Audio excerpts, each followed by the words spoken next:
बिस्मिल्लाहिर्रहमानिर्रहीम। नाज़रीन अस्सलाम वालेकुम, मैं हूँ इमरान वसीम। नाज़रीन, सुप्रीम कोर्ट में साबिक़ वज़ीर आज़म इमरान खान के ख़िलाफ़ वज़ारत दाखिला की तौहीन अदालत की दरख्वास्त पर समाअत के दौरान आज एक बड़ी डेवलपमेंट हुई है और अदालत उज़्मा की जानिब से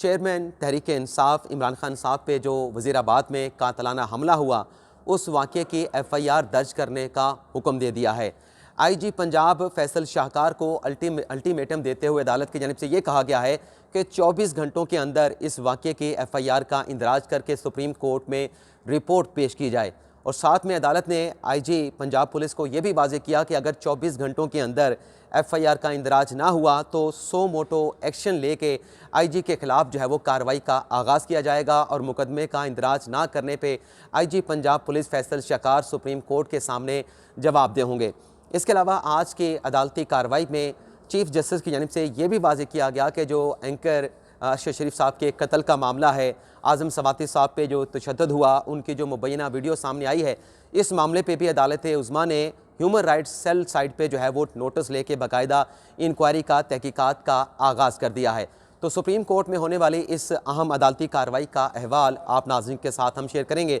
और ये भी आपको बताएंगे कि जो मुकदमे के इंदराज का हुक्म दिया गया है, अब ये मुकदमा किन के ख़िलाफ़ दर्ज किया जाएगा। जिस तरीके से साबिक़ वज़ीर आज़म इमरान खान ये चाहते हैं कि वज़ीर आज़म शहबाज शरीफ के ख़िलाफ़ मुकदमा दर्ज किया जाए, वज़ीर दाखिला राना सुराला के ख़िलाफ़ मुकदमा दर्ज किया जाए, DGC ISI के जो DGC हैं उनके ख़िलाफ़ मुकदमा दर्ज किया जाए, तो ये मुकदमा किसके ख़िलाफ़ दर्ज करने का हुक्म दिया गया, ये तफसीलात भी आगे चल के आप नाज़रीन के साथ हम शेयर करेंगे। आज जब अदालती कार्रवाई का आगाज़ हुआ तो 11:45 पे तो रोस्टम पे सलमान अकरम राजा और additional attorney general Aamir Rahman जो है वो रोस्टम पे खड़े हुए। चीफ जस्टिस ने सलमान अकरम राजा जो कि इमरान खान साहब के वकील हैं, उन्हें मुखातब करते हुए कहा कि आपने इल्तवा की मुतफर्रिक दरख्वास्त जो है वो दायर की है, जिस पर सलमान अकरम राजा ने कहा कि मैंने इल्तवा की दरख्वास्त दायर की थी, लेकिन मेरे अपने क्लाइंट इमरान खान के साथ मुलाकात हुई है और उन्होंने अपने जवाब के हवाले से मुझे कुछ थोड़ा बहुत ब्रीफ किया है, तो मैंने एक मुख्तसर सा जवाब तैयार कर किया है। अगर आप कहते हैं तो मैं जवाब अदालत के सामने पेश करने के लिए अदालत को देने के लिए तैयार हूँ।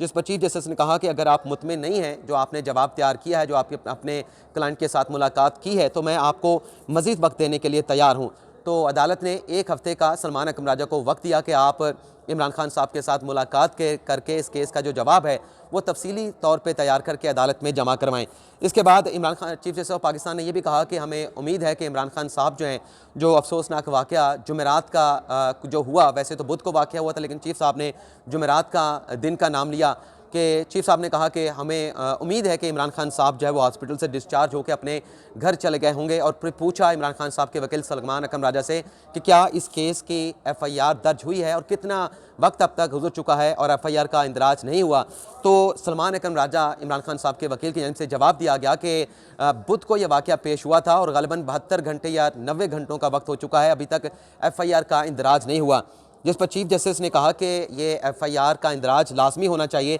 FIR का इंदराज अगर नहीं होगा तो तफ्तीश पुलिस कैसे कर सकेगी और फिर FIR के इंदराज में ताख़ीर होने से चीफ जस्टिस ने कहा कि जो शवाहिद हैं उनमें अल्टर हो सकता है, यानी उसमें तब्दीली या टेम्परिंग हो सकती है। क्या पंजाब पुलिस से कोई अदालत में पेश हुआ है? तो IG फैसल शाहकार जो कि सुप्रीम कोर्ट रजिस्ट्री लाहौर में मौजूद थे, वो वहाँ से वीडियो लिंक के ज़रिए अदालत में पेश हुए और चीफ जस्टिस ने उन्हें मुखातब करते हुए ये कहा कि आपके जो कवायद हैं वो आलमी मयार के हैं, हमने वो कवायद पढ़े हैं। ताख़ीर का आपके पास जायज़ जवाज़ होगा कि मुकदमे का इंदराज ताख़ीर से क्यों हो रहा है और या मुकदमे के इंदराज में ताख़ीर क्यों हो रही है। तो चीफ जस्टिस ने भी कहा कि आप कानून के मुताबिक कार्रवाई करें, ये अदालत आपको जो है वो प्रोटेक्शन यानी तहफ़्फ़ुज़ फराहम करेगी और ईमानदार अफसर जो है वो आप डिप्यूट करें जो इस सारे मामले की साफ शफाफ तहकीकात करें। चीफ जस्टिस ने कहा कि आपने जो वफाक को ख़त लिखा है वो ख़त भी हमारे पास है, जब तक आप हैं आप किसी की मदाखलत को एक्सेप्ट ना करें और अगर आपके मामलात में कोई मदाखलत करेगा तो ये अदालत आपको प्रोटेक्शन भी देगी और आपके मामलात में किसी को मुदाखलत करने की इजाज़त भी नहीं देगी। और फिर चीफ जस्टिस ने फैसल शाहकार से पूछा कि आप ये बताएं कि कब तक आप इस मुकदमे की जो FIR है उसका इंदराज कर लेंगे। तो फैसल शाहकार साहब रोस्टम पे पहले ही मौजूद थे, उन्होंने शुक्रिया अदा किया चीफ जस्टिस का और उन्होंने कहा कि सूरत हाल यह है कि इस मामले का एक सियासी पहलू है और एक कानूनी पहलू है। वज़ीर आला के साथ मामला डिस्कस हुआ लेकिन वज़ीर आला की जानिब से पंजाब हुकूमत की जानिब से मुकदमे का जो इंदराज है वो रोका गया है कि मुकदमा आपने दर्ज नहीं कराना। और फिर ऑप्शन बताए गए फैसल शाहकार की जानिब से मुकदमे के इंदराज के ऑप्शंस क्या हैं। उन्होंने कहा कि एक ऑप्शन ये है कि जो मौज़म PTI का कारकुन फौत हुआ है, उनके जो लोग हैं, जो वर्सा हैं, उनके दरख्वास्त के ऊपर मुकदमे का इंदराज जो है वो कर लिया जाए, लेकिन तहफ़्फ़ुज़ात का इजहार किया जा रहा है, जिस पर चीफ जस्टिस ने कहा कि आपका जो भी मौक़िफ़ है और जो पंजाब हुकूमत का मौक़िफ़ है वो आपके यानी महकमा पुलिस के मौक़िफ़ के ऊपर ओवर राइट यानी गालिब नहीं आ सकता। आप कानून के मुताबिक एक्शन लें, कानून के मुताबिक कार्रवाई को आगे बढ़ाएं, और जो क्रिमिनल जस्टिस सिस्टम है और जो पुलिस का ऑर्डर कानून है 2002 का, उसके मुताबिक आप ख़ुद भी मुकदमे का इंदराज कर सकते हैं। मामले को ज़्यादा तूल ना दिया जाए। एक साबिक़ वज़ीर आज़म पे कातलाना हमला हुआ है, इसकी जो नज़ाकत है, जो हसासियत है, इसको भी आप जो है मलूज़ ख़ातर रखें। और चीफ जस्टिस ने फिर ये भी कहा कि इंसाफ आइन और कानून के मुताबिक होना चाहिए। आपने वफाक को ख़त लिखा, वो ख़त भी हमने पढ़ा है, आपको हम तहफ़्फ़ुज़ फराहम करेंगे और आप कानून के मुताबिक कार्रवाई करें। और फिर चीफ जस्टिस ने उनसे ये भी कहा कि आप 24 घंटों के अंदर मुकदमे का इंदराज करें और आप तफ्तीश करें, शवाहिद इकट्ठे करें, मेडिकल कराएं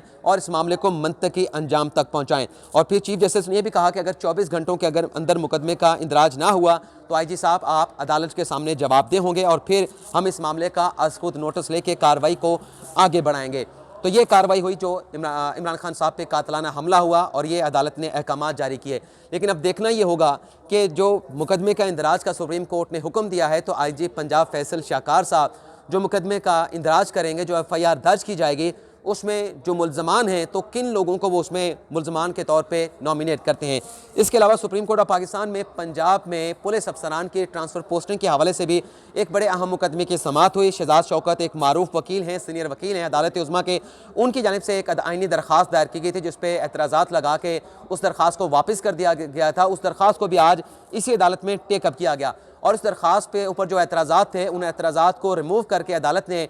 पंजाब में पुलिस अफसरान की ट्रांसफ़र पोस्टिंग के हवाले से दरख्वास्त को रजिस्टर करने का हुक्म दे दिया है। और चीफ जस्टिस ने अपने अदालत के हुक्मनामे में ये लिखा है कि पंजाब में जो IG का टेन्योर है वो 6.2 माह है और जो CCPA लाहौर का टेन्योर है वो 4.6 माह का है, यानी तकरीबन 4.5 माह का है। और जो RPOs का पूरे पंजाब के अंदर जो RPOs लगते हैं उनका जो टेन्योर है वो 4.5 माह से लेकर 9 माह तक का है। तो इस अदालत की इस दरख्वास्त के ऊपर एतराज़ात को हम ख़त्म करके मुकदमा समाअत के लिए मुकर्रर कर रहे हैं। इसके बाद आज़म सवाती साहब जो हैं वो रोस्टम पे आते हैं और आज़म सवाती साहब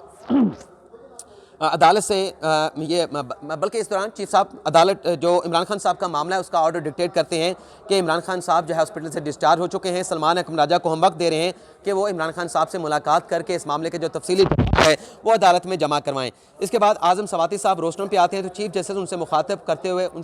होते हुए ये कहते हैं कि आज़म सवाती साहब आपका जो मामला है, तशद्दुद का जो मामला है और जो मुबैना वीडियो का मामला है वो HR सेल पे हम टेकअप कर चुके हैं और जो आपने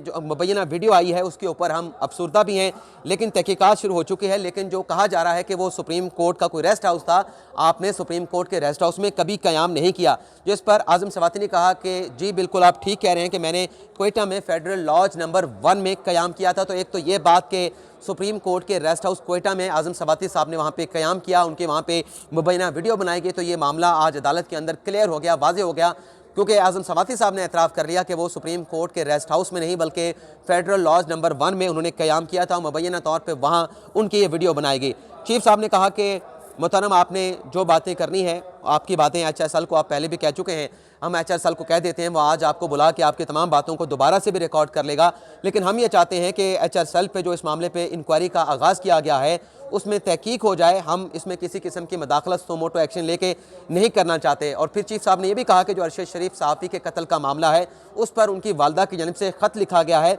और उसके ऊपर भी जो हुकूमत ने कमीशन बनाया, जो तहकीकाती टीम बनाई वो केनिया से वापस आ चुकी है, उससे हम रिपोर्ट मंगवा रहे हैं। और चीफ साहब ने कहा कि खुद तहकीकात तो सुप्रीम कोर्ट कर नहीं सकती, लेकिन अगर मवाद आ जाए, जो हम मवाद हासिल करने के मुख्तलिफ इदारों से कोशिश कर रहे हैं, अहकामात जारी किए हैं, वो मवाद आ जाएगा तो फिर इस सिलसिले में आगे बढ़ने में या अदालत की मामलत करने में लोगों को बड़ी यानी मुतलका वकला को आसानी होगी। चीफ जस्टिस ने भी कहा कि मवाद अगर अदालत के रिकॉर्ड पर नहीं होगा तो फिर हम इधर उधर सर मारते रहेंगे। आज़म सवाती साहब ने कहा कि क्या जो वीडियो आज़म सवाती साहब ने फिर बात करने की कोशिश की तो उन्हें रोका गया, लेकिन आज़म सवाती साहब ने फिर दोबारा कहा कि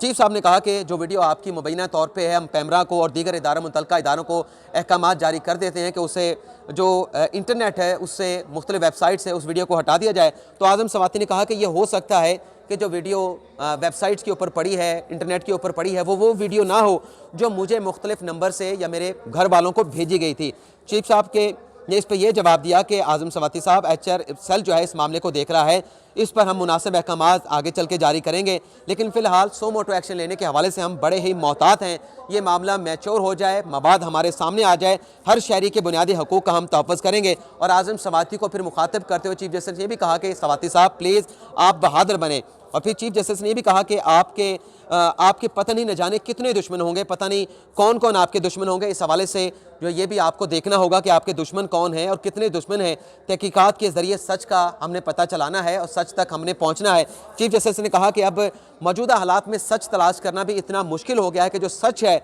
उसे कई तहों के नीचे जो है वो छुपा के रखा जाता है, लेकिन उस सच को जो है हम उन तहों के नीचे जो है वो जाकर तलाश करने की कोशिश करेंगे। लेकिन इस मामले का नोटिस जो है हम फिलहाल नहीं रह रहे। HS सेल के ऊपर इस मामले पर फर्दर कार्रवाई को आगे बढ़ाया जाएगा। तो ये आज की सुप्रीम कोर्ट में कार्रवाई रही। 4 मामलात के ऊपर इमरान खान के खिलाफ जो तौहीन अदालत का मुकदमा था उस पर इमरान खान साहब को जवाब जमा कराने के लिए मजीद 1 हफ्ते का वक्त दे दिया। जो पंजाब में पुलिस के आला अफसरान के ट्रांसफर पोस्टिंग का मामला है उस पर जो आइनी दरख्वास्त थी उस पर एतराज़ात को ख़त्म कर दिया गया। और जो आज़म सवाती की मुबैना वीडियो का मामला है और जो उन पर मुबैना तशद्दुद का मामला है उस पर भी चीफ साहब ने आज आज़म सवाती साहब से कह दिया है कि इस मामले को HR सेल टेकअप कर चुका है, इस पर नोटिस लेके कार्रवाई का आगाज़ हो चुका है। और चौथा जो साफ़ी अरशद शरीफ साहब के कत्ल के मामला था, उसकी तहकीकात का मामला था, उस पर भी सुप्रीम कोर्ट ने कह दिया है कि सुप्रीम कोर्ट का HR cell, human right cell इस मामले पर भी कार्रवाई जो है वो कर रहा है। तो ये नाज़रीन आज का हमारा व्लॉग, आपसे इजाज़त चाहेंगे। अल्लाह ताला हम सब का हामी नासिर हो। अपनी ढेर सारी दुआ में याद रखिएगा। अल्लाह हाफिज़।